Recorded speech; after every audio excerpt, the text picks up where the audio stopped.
Evangelho de João, capítulo 7, até o verso 15. Os irmãos acharam? Diz assim: passadas estas coisas, Jesus andava pela Galileia, porque não desejava percorrer a Judeia, visto que os judeus procuravam matá-lo. Ora, a festa dos judeus, chamada Festa dos Tabernáculos, estava próxima. Dirigiram-se, pois, a ele os seus irmãos e lhe disseram: deixa este lugar e vai para a Judeia, para que também os teus discípulos vejam as obras que fazes. Porque ninguém há que procure ser conhecido em público, e contudo realize os seus feitos em oculto. Se fazes estas coisas, manifesta-te ao mundo, pois nem mesmo os seus irmãos criam nele. Disse-lhes, pois, Jesus: o meu tempo ainda não chegou, mas o vosso sempre está presente. Não pode o mundo odiar-vos, mas a mim me odeia, porque eu dou testemunho a seu respeito de que as suas obras são más. Subi vós outros à festa, eu por enquanto não subo, porque o meu tempo ainda não está cumprido.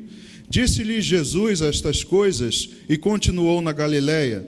Mas depois que seus irmãos subiram para a festa, então subiu ele também, não publicamente, mas em oculto. Ora, os judeus o procuravam na festa e perguntavam: onde estará ele? E havia grande murmuração a seu respeito entre as multidões. Uns diziam: ele é bom, e outros: não, antes engana o povo. Entretanto, ninguém falava dele abertamente, por ter medo dos judeus. Corria já em meio à festa, e Jesus subiu ao templo e ensinava. Então os judeus se maravilhavam e diziam: como sabe este letras, sem ter estudado? Amém. Pai, obrigado, Senhor, pela Tua palavra. Clamamos, meu Deus, ao Espírito Santo, que ministre essa palavra a todos nós, porque é dela, meu Deus, que precisamos. Não estamos aqui, Deus, para buscar alicerce em doutrinas de homens, nem em filosofias humanas, nem eu desejo, meu Pai, que a minha faculdade mental esteja colocando empecilhos à pregação da Tua palavra, mas que o Teu Espírito Santo me use, meu Deus, e debaixo desse poder eu possa pregar essa palavra, que é espiritual e não terrena, e que os meus irmãos, ó Pai, todos nós possamos ouvi-la e praticá-la, Senhor.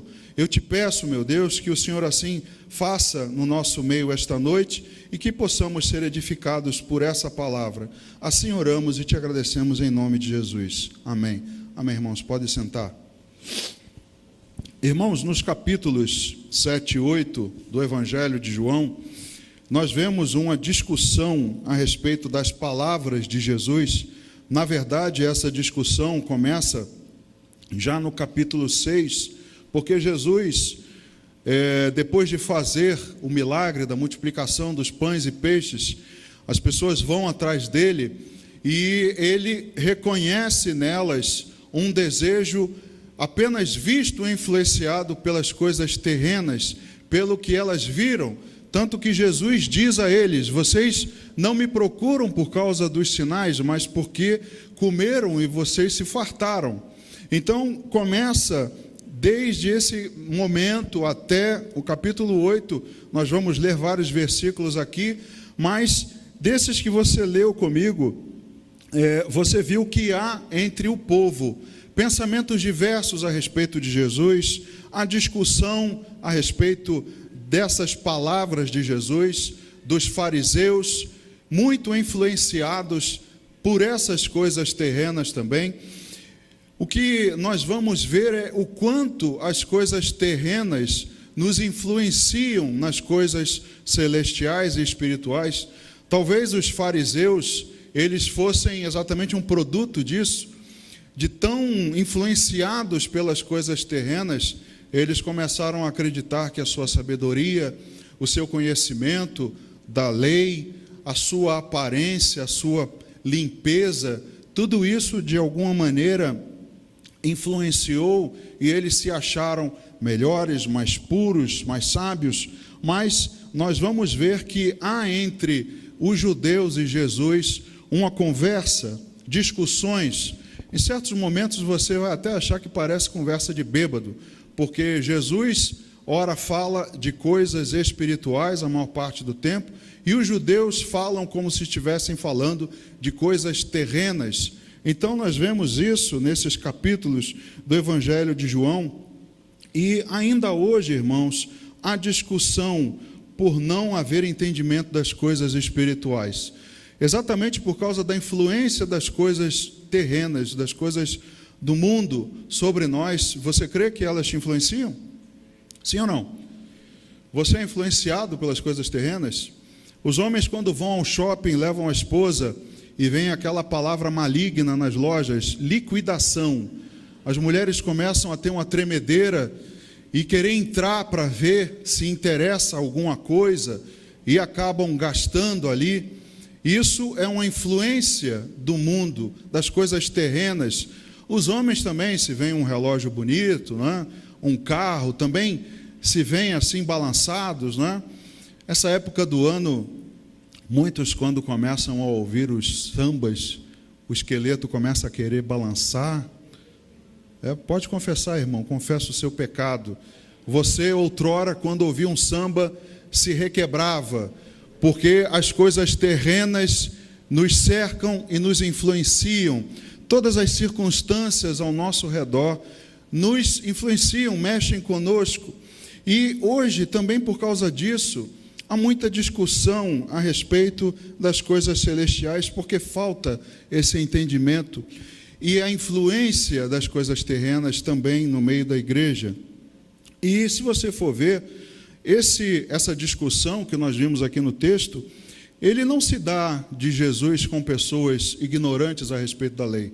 Se dá a respeito de pessoas que eram letradas, escribas, judeus, os membros do Sinédrio, né, o órgão mais importante lá dos judeus, que legislava, que tinha o entendimento, a palavra final acerca da interpretação. Então, Jesus está tendo esse tipo de discussão com pessoas que não eram leigas no assunto, conheciam a lei, mas influenciadas pelas coisas terrenas, não viam devidamente o que estava sendo dito. E não se engane, irmãos, hoje isso também acontece. Isso não é privilégio apenas dos fariseus, dos judeus, dos escribas, mas hoje no meio evangélico também há muita discussão. Nos primeiros séculos da igreja, a igreja ocidental perdeu muito tempo discutindo coisas teológicas, assuntos se Jesus ele era eterno ou não, se Jesus ele apenas foi considerado divino após o seu nascimento, após a descida do Espírito Santo. E hoje ainda tem gente que crê que Jesus não é Deus. João escreve esse evangelho exatamente para provar isso. Então, irmãos, há discussão com pessoas a respeito das coisas espirituais, mas tudo por influência das coisas terrenas, das coisas que estão ao nosso redor. Então, o texto nos mostra que mesmo com algum conhecimento da palavra, pode não se entender nada do que Jesus está querendo dizer. É isso que o texto quer falar conosco essa noite. Que nós, vendo isso aqui que aconteceu, vamos ver como pode pessoas que tinham conhecimento, ouvindo Jesus falar, e não entenderam nada, absolutamente nada, por influência das coisas terrenas. Então nós precisamos aprender, porque as Escrituras nos alertam sobre perigos que nós devemos evitar. Nós também corremos esse perigo, irmãos. Querer racionalizar aquilo que é espiritual. Nós precisamos separar o entendimento do que é espiritual e do que é terreno. Não tem como querer entender o Evangelho de uma razão, à luz da razão. Não é possível. Então, nós somos alertados por esse episódio sobre esse perigo. E quando nós olhamos para essa passagem, para esses textos, nós podemos fazer logo a primeira pergunta, que está lá no verso 11. Olha só o que eles dizem, capítulo 7, verso 11. Ora, os judeus o procuravam na festa e perguntavam: onde estará ele? Uma pergunta que eles fazem: por que Jesus é procurado? No meio da festa dos tabernáculos, era uma festa em que o povo se lembrava do período em que passou no deserto e dormia em tendas. Então eles tinham que fazer tendas, barracas bem simples, humildes, e passar ali 7 dias. Mas era também junto com a festa da colheita, em que era celebrado a colheita dos grãos. Então havia festa, havia muita comida e bebida. Então havia muita gente, porque eles iam para lá, e nessa festa longa, onde havia essa celebração com comida e bebida, eu te pergunto, será que havia espaço para Jesus? E aí você pode traçar hoje um paralelo conosco, No Natal tem espaço para Jesus? Tem espaço para o tender, para o peru, para o Papai Noel, para os presentes, para um monte de coisa, mas para Jesus, na maioria, não tem lugar para ele. Na Páscoa, tem lugar para o coelhinho, para o chocolate, para a ceia de domingo, Perdão, não é ceia, mas é ali o almoço de domingo, mas também não tem espaço para Jesus. E aí, nós perguntamos também, como o texto pergunta, onde estará ele? As pessoas procuram Jesus e nessa festa andavam procurando Jesus, talvez para falar a respeito dele, como você viu aqui. Uns falam, não, ele é bom, não, ele engana o povo, não, ele tem demônio, não, ele é samaritano, não. Opiniões diversas a respeito de Jesus. Talvez eles quisessem saber onde Jesus estava, para ver se teria alguma coisa nova na festa, algum burburinho, algum acontecimento que depois eles pudessem falar dele, Então havia essa procura por Jesus, mas nós nos perguntamos, por que procuramos Jesus? Porque quando vimos a igreja, se nos deixamos influenciar pelas coisas terrenas, nós vamos procurar Jesus pelas razões erradas, porque muitos estão procurando por ele para terem os seus problemas resolvidos, para arrumar um emprego, para arrumar casamento e para um monte de outras coisas. Onde está Jesus? Onde está ele que eu quero encher minha barriga e me fartar? Foi por isso que foram atrás dele.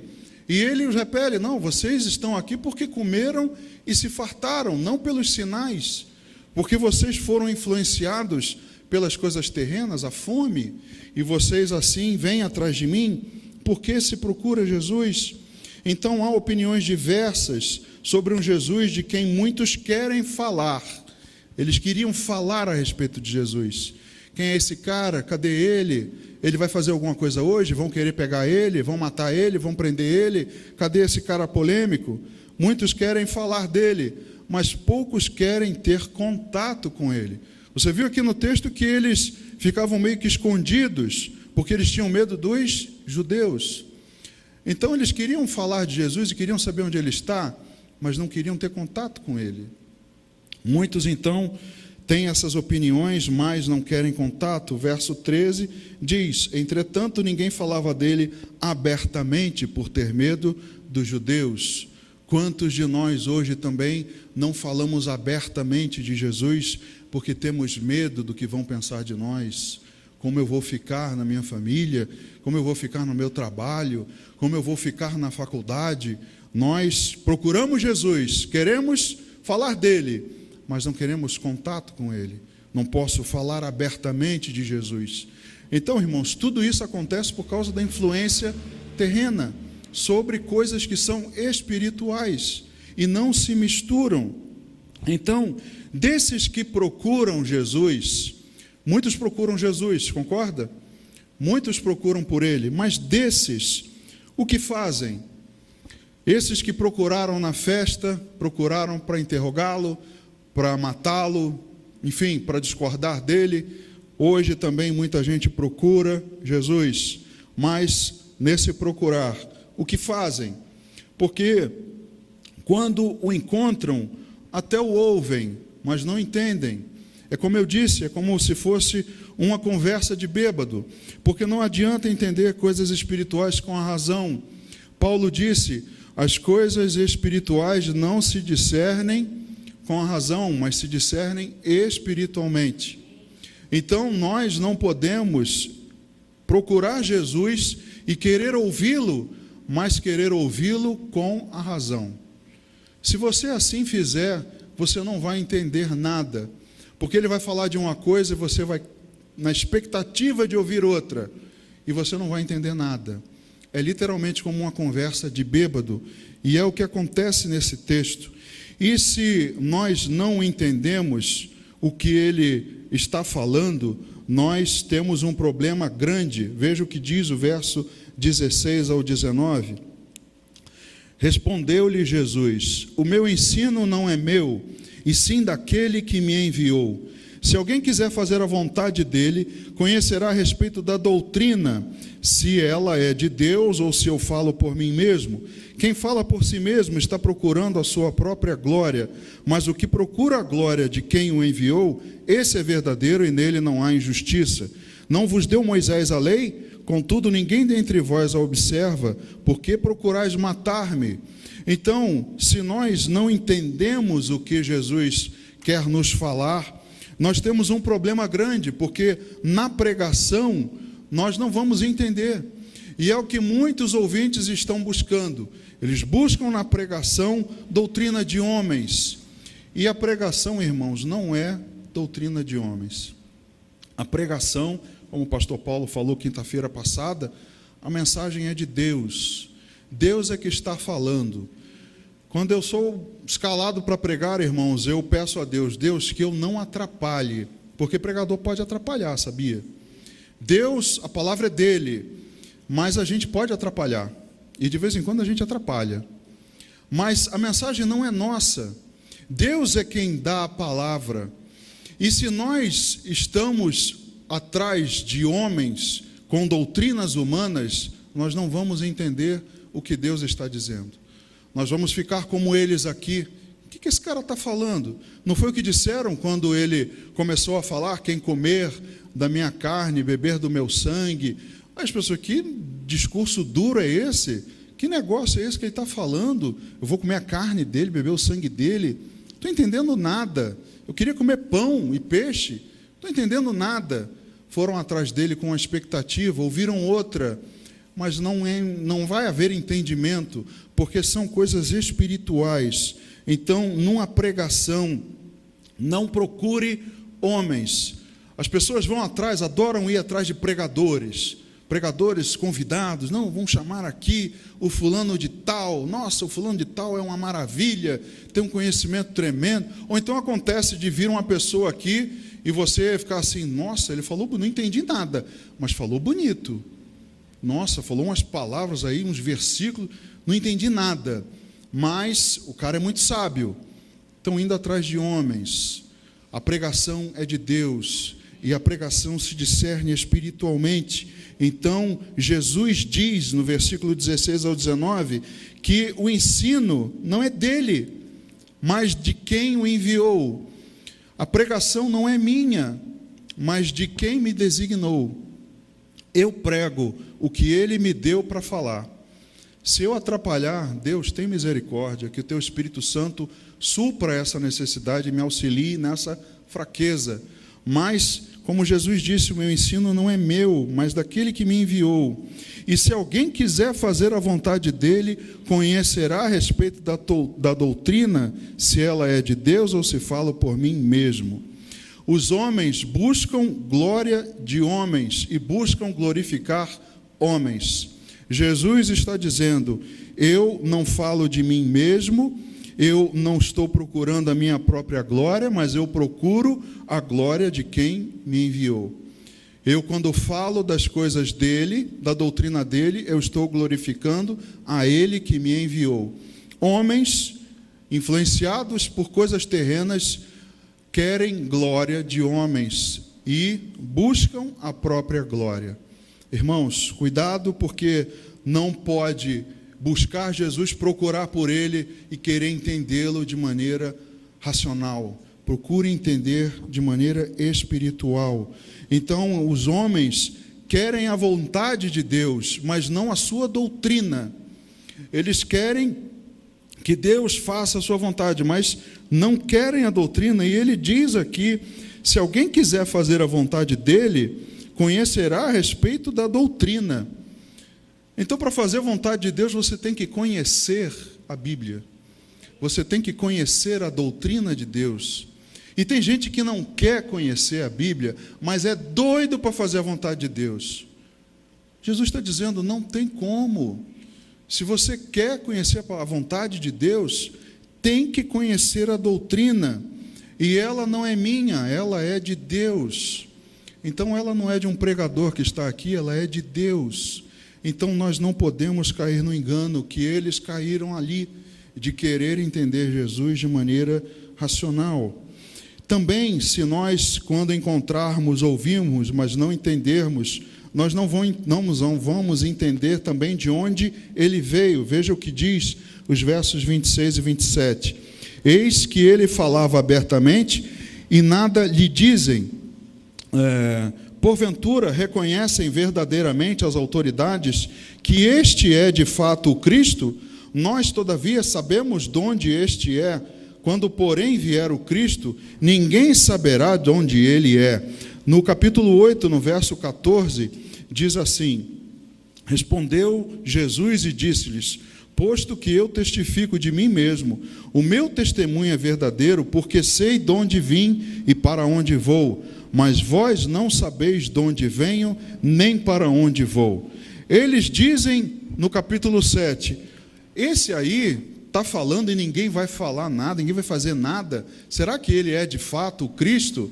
Mas esse cara aí, a gente conhece, a gente sabe muito bem de onde ele veio. Nós conhecemos a sua família, nós sabemos até que de onde ele veio não pode vir o Cristo, porque da Galileia não pode sair nenhuma coisa boa. Esse cara não pode ser o Cristo. E Jesus, lá no capítulo 8, no verso 14, ele diz: eu sei de onde venho e para onde vou, mas vocês não. Veja que conversa de bêbado. Um diz: eu sei de onde você é. E Jesus diz: você não sabe de onde eu sou. Olha, irmãos, Jesus está dizendo espiritualmente, e eles estão querendo entender de maneira terrena, mental, com a razão. Então, se nós também, quando ouvirmos, não entendermos, não vamos saber de onde ele veio, não vamos receber de Cristo a sua doutrina, porque ela não vem da parte de homens e não importa o lugar terreno. Nos versículos 28 e 29 do capítulo 7, Jesus diz assim: Jesus, pois, enquanto ensinava no templo, clamou dizendo: vós não somente me conheceis, mas também sabeis de onde eu sou, e não vim porque eu de mim mesmo o quisesse, mas aquele que me enviou é verdadeiro, aquele a quem vós não conheceis. Eu o conheço porque venho da parte dele e fui por ele enviado. Jesus está dizendo para eles assim: olha, vocês até podem saber de onde eu venho terrenamente. Olha, como se você não quiser, se você não se fixar nas coisas espirituais, quando Jesus fala delas e quando Jesus fala das coisas terrenas, você vai sair daqui sem entender nada.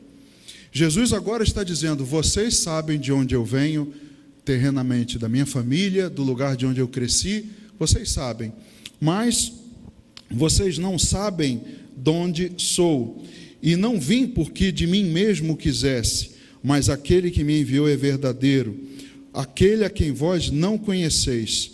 Eu o conheço porque venho da parte dele e fui por ele enviado. Jesus primeiro fala das coisas terrenas, depois fala das coisas espirituais.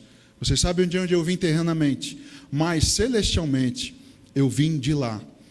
Por ele eu fui enviado, e ele lá vocês não conhecem. Então, se nós nos fixarmos somente na geografia onde Jesus nasceu e onde eles queriam saber, porque para eles havia a corrente de que Jesus, o Cristo, apareceria do nada. Mas Jesus está dizendo: não importa o lugar, o que importa é de onde eu vim e quem me mandou. Importa a doutrina dele, importa o que eu tenho para falar dele. Isso é que importa. E se nós estivermos na igreja para ouvir, meio que embriagados pelas coisas terrenas, nós não vamos entender. Porque você viu aqui que Jesus, ora falou de terrenas, ora falou de espirituais, ora concordou com eles, ora negou. Irmãos, é algo que nós temos que tomar muito cuidado. O texto nos mostra isso, porque nós também não entenderemos quem Ele é, se nós ficarmos nesse impasse. No capítulo 8, verso 24, diz assim, por isso eu vos disse que morrereis nos vossos pecados, porque se não crerdes que eu sou, morrereis nos vossos pecados. Eles não entenderam quem Ele é. Ele diz, eu sou, eu não fui, nem serei, eu sou. Comigo não tem passado, nem futuro, eu sou o mesmo, eu sou eterno. E é isso que João diz, porque eles, certo ponto, perguntam para Jesus, você não tem nem 50 anos, e como você viu Abraão? Como é que você pode falar uma coisa dessas? Nós temos o nosso pai por Abraão, quem é teu pai? Irmãos, eles não estavam entendendo quem Ele é, não entenderam a pessoa de Jesus Cristo. E muitos hoje também, irmãos, perguntam por Ele, e quando ouvem, não sabem quem Ele é, não sabem de onde Ele veio, não o entendem, porque estão com outras intenções, outras esperanças, influenciados pelo mundo, pelas coisas que nos cercam. Então muitos ali discutiam sobre quem era Ele. Não é possível compreender humanamente quem é Jesus. João capítulo 1, vamos ver agora o que João diz, exatamente para combater a doutrina gnóstica de que Jesus não era eterno, não era Deus. João capítulo 1, do verso 1 ao 5, você conhece de cor. No princípio era o Verbo, e o Verbo estava com Deus, e o Verbo era Deus. Ele estava no princípio com Deus. Todas as coisas foram feitas por intermédio dele, e sem ele nada do que foi feito se fez. A vida estava nele, e a vida era a luz dos homens. A luz resplandece nas trevas, e as trevas não prevaleceram contra ela. Agora, do verso 10 ao 14, diz assim, o Verbo estava no mundo, o mundo foi feito por intermédio dele, mas o mundo não o conheceu.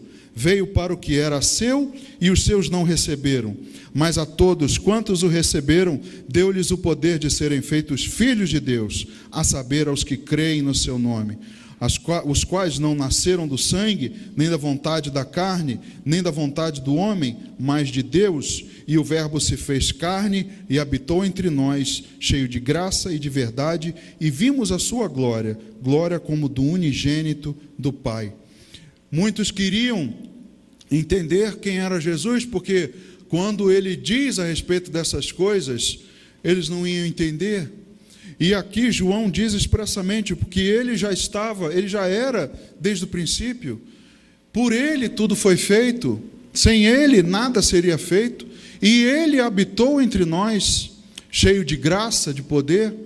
Então, eles não conseguiam entender, apesar de terem conhecimento da Bíblia, da palavra que eles tinham naquele momento, das Escrituras, não conseguiram entender quem era Jesus.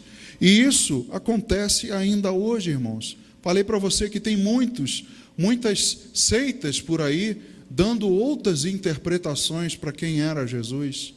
Tudo isso, irmãos, acredite no texto sagrado, influenciado pelas coisas terrenas, porque somente Ele pode nos saciar espiritualmente. Ainda em João, no capítulo 7, agora do verso 37 ao 39, diz assim, no último dia, o grande dia da festa, levantou-se Jesus e exclamou, se alguém tem sede, venha a mim e beba. Quem crer em mim, como diz a Escritura, do seu interior fluirão rios de água viva.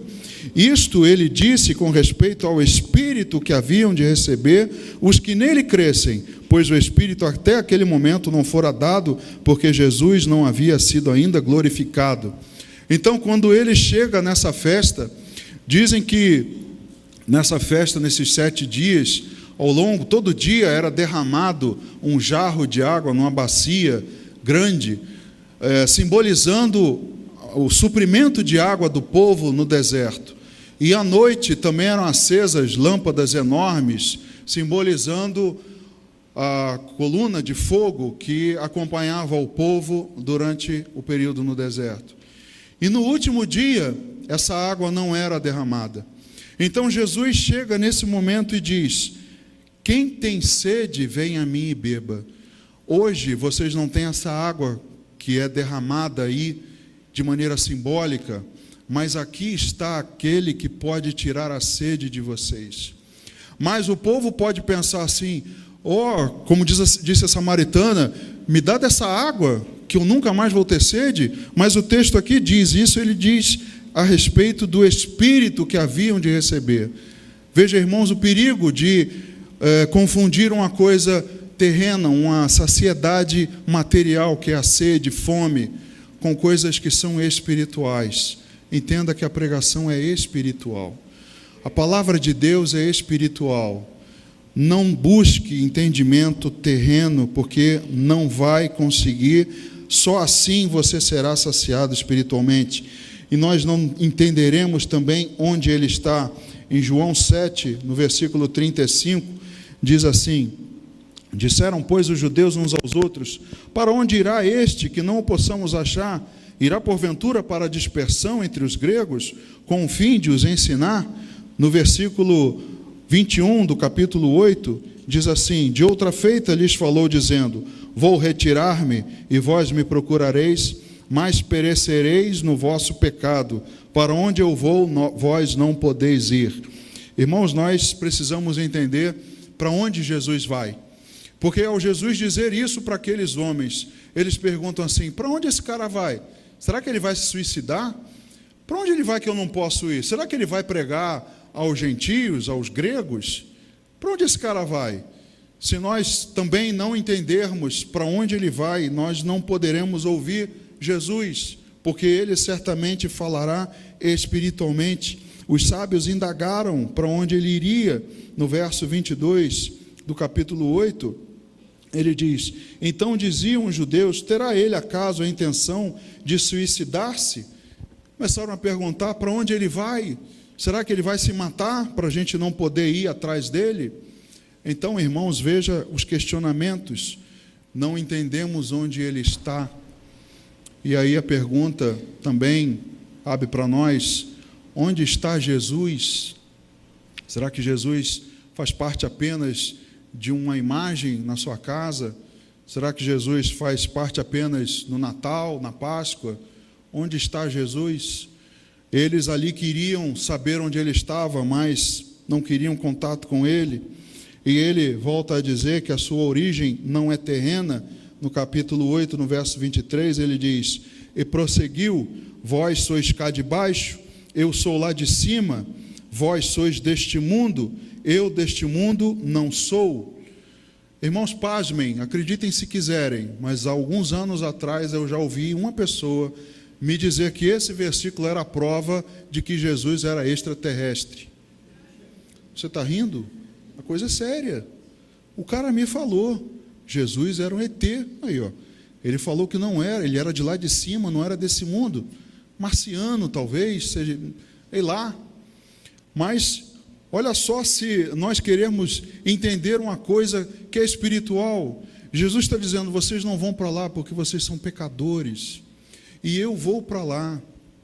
Eu sou de lá, eu não sou daqui. O certo é que ele disse que iria nos encontrar novamente e nos levar para um lugar que ele iria preparar.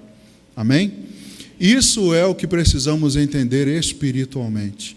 É isso que nós extraímos se nós encontramos Jesus e queremos ouvi-lo. Alguns também o encontram, mas logo querem se livrar dele. Veja o que diz aí no capítulo 8, do verso 28 ao 33, dizem assim: disse-lhes, pois, Jesus: quando levantardes o Filho do Homem, então sabereis que eu sou, e que nada faço por mim mesmo, mas falo como o Pai me ensinou. E aquele que me enviou está comigo, não me deixou só, porque eu faço sempre o que lhe agrada.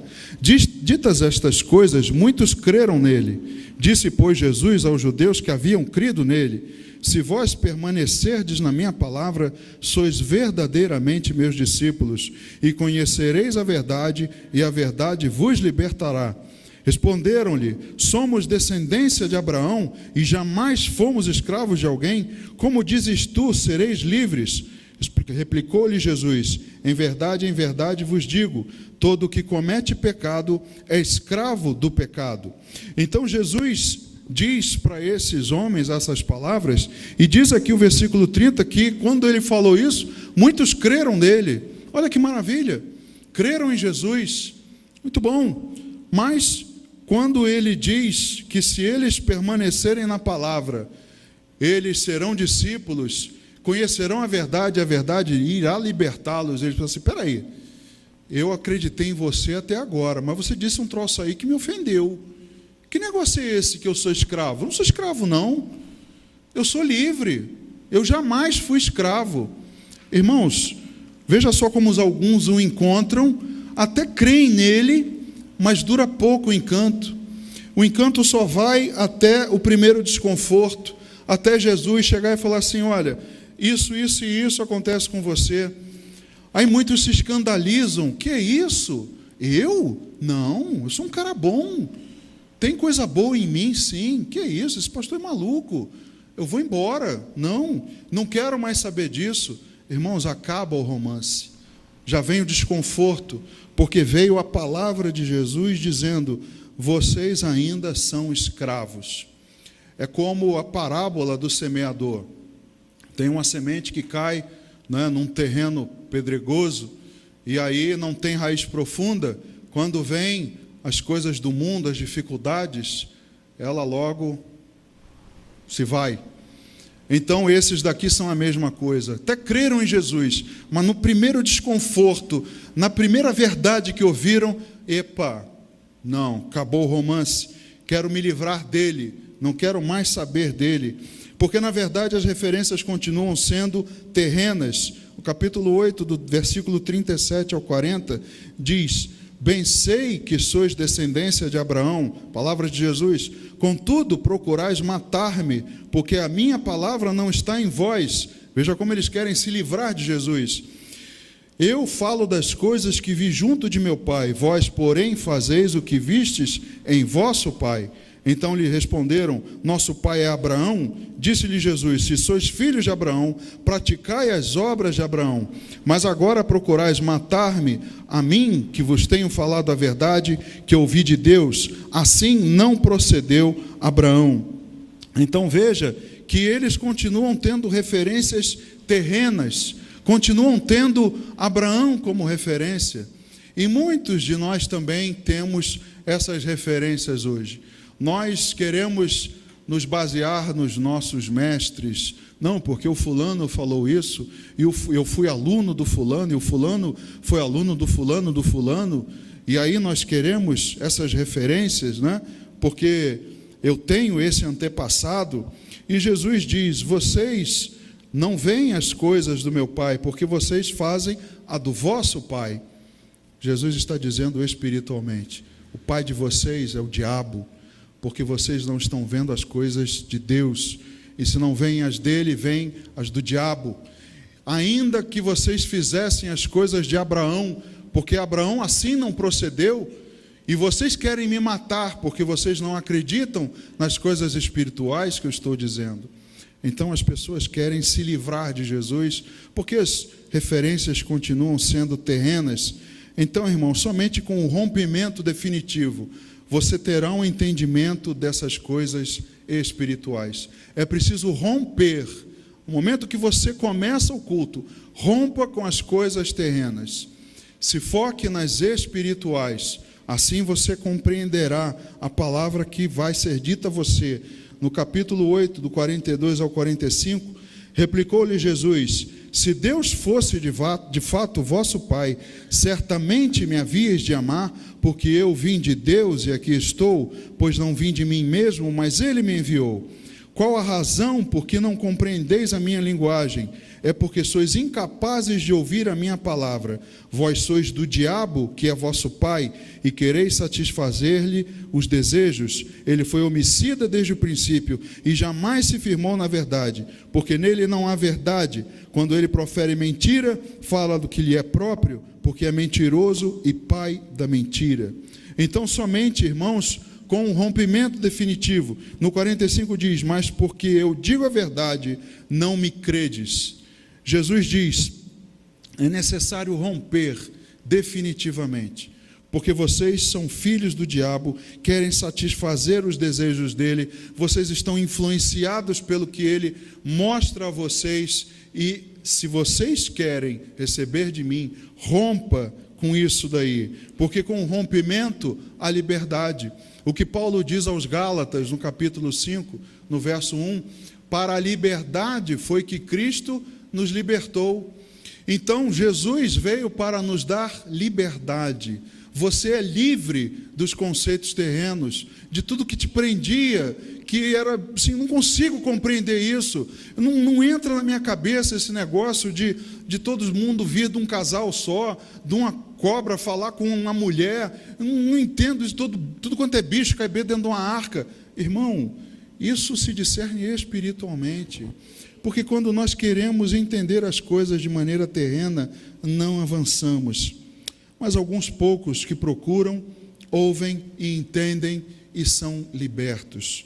Nesse texto, nós vemos o exemplo de um homem que vocês já ouviram falar, que está lá em João 3, estamos encerrando, do versículo 1 ao 4, um texto conhecido a respeito de Nicodemos, diz assim: havia entre os fariseus um homem chamado Nicodemos, um dos principais dos judeus. Este de noite foi ter com Jesus e lhe disse: Rabi, sabemos que és mestre vindo da parte de Deus, porque ninguém pode fazer estes sinais que tu fazes, se Deus não estiver com ele. A isto respondeu Jesus: em verdade te digo, que se alguém não nascer de novo, não pode ver o reino de Deus. Perguntou-lhe Nicodemos: como pode um homem nascer sendo velho? Pode porventura voltar ao ventre materno e nascer segunda vez? Nicodemos é um exemplo, porque quando ele tem o primeiro encontro com Jesus, Jesus diz a ele coisas espirituais e ele está pensando nas terrenas. Como, Jesus? Como é que eu vou nascer de novo? Eu, velho desse jeito, posso de novo entrar no ventre da minha mãe? Nicodemos foi um exemplo e era um homem, um membro do Sinédrio também, e estava ali naquele momento em que Jesus é atacado pelos fariseus. Ele, sem entender os argumentos, abriu as portas para Jesus. Do versículo 9 ao 21, você vai ver que Jesus fala para ele e mostra, né? Não vou ler porque já estamos aí em cima da hora, mas depois você leia João capítulo 3, Nicodemos abre as portas para Jesus e se rende às suas explicações. E agora ele, membro do Sinédrio, pensa diferente, porque quando Jesus é interpelado pelos fariseus e procurado, ele é quem no versículo 45 do capítulo 7 diz aos fariseus: voltaram, pois, os guardas à presença dos principais sacerdotes e fariseus, e estes lhes perguntaram: por que não o trouxestes? Responderam eles: jamais alguém falou como este homem. Replicaram-lhes, pois, os fariseus: será que também vós fostes enganados? Porventura, creu nele alguém dentre as autoridades, ou algum dos fariseus? Quanto a esta plebe que nada sabe da lei, é maldita. Nicodemos, um deles, que antes fora ter com Jesus, perguntou-lhes: acaso a nossa lei julga um homem sem primeiro ouvi-lo e saber o que ele fez? Veja, eles chegam e mandam prender Jesus, os guardas reconhecem a maneira como Jesus falava, e eles começam, a soltar os cachorros em cima deles, e perguntam assim: será que alguém aqui dentre as autoridades ou dos fariseus, será que alguém acreditou? E essa plebe é maldita? Nós é que somos os bons, os intérpretes, e no meio disso tudo, Nicodemos, que era um deles, falou assim: vem cá, será que é da nossa lei a gente condenar alguém sem ouvir o cara? É como se ele estivesse dizendo assim: peraí, eu acredito nele, eu ouvi ele falar comigo e eu entendi, eu me abri para ele, o cara de fato ele sabe, eu fui liberto disso. Irmãos, não tem nada na Bíblia que diga que Nicodemos se converteu, mas é fato que ele pensou de uma maneira diferente, porque ele ajuda até José de Arimateia com o corpo de Jesus na hora do sepultamento. É evidente que Nicodemos sentiu algo diferente quando foi ter com Jesus.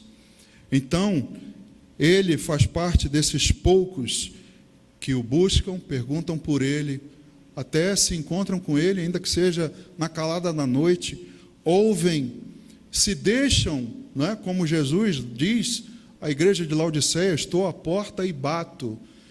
Se você permitir abrir o seu coração, ele vai te libertar. Ele vai te dar um entendimento das coisas espirituais. Assim aconteceu com Nicodemos. Então agora um membro do Sinédrio pensa diferente. Então entenda, irmãos, que Deus abra o seu entendimento para essas coisas espirituais. Que você, a partir de agora, seja livre, que você se liberte dessa influência terrena sobre a sua vida, que você, ao vir ao culto e ouvir a pregação, ouça com olhos e ouvidos espirituais, que você possa entender. Procure Jesus e submeta-se a Ele. Abra o seu coração para Ele, deixe Ele entrar e Ele transformará o seu entendimento. Amém? Vamos ficar de pé, irmãos, vamos orar.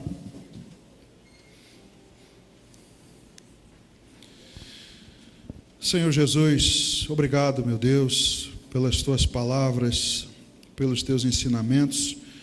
Como vemos, meu Deus, através dos textos, meu Deus, que muitas pessoas se deixam levar pelas influências terrenas.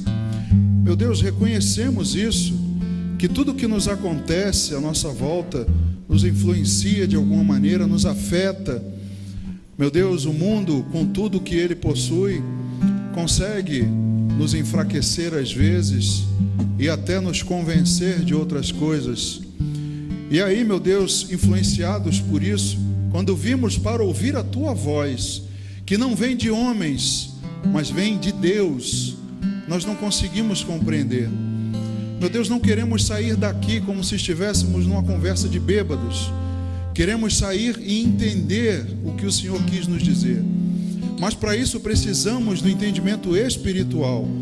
Meu Pai, nos ajuda a romper com essas barreiras de entendimento, com a razão, meu Deus, que trava, impede muitos irmãos de entenderem o que o Senhor quer dizer. Como esses homens lá foram impedidos, se tornaram cegos e não ouviram as verdades que o Senhor veio trazer. Meu Deus, não queremos ser achados como esses teimosos, como cegos de entendimento. Nos liberta, meu Deus, liberta os nossos irmãos, liberta a todos, Pai, para que nós possamos abrir o nosso coração e que o Senhor possa nos convencer das verdades espirituais. Assim nós oramos, Pai, e te agradecemos por tudo, em nome de Jesus. Amém. Vamos louvar, irmãos.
Yes,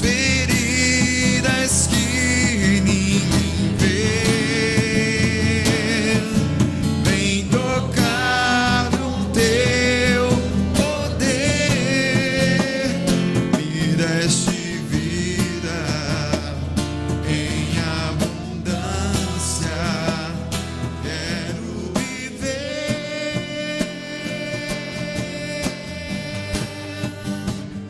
quero ser livre pra adorar. Seja livre, irmão. Quero ser livre pra te amar e caminhar como vencedor, como alguém que já morreu, mas em ti ressuscitou.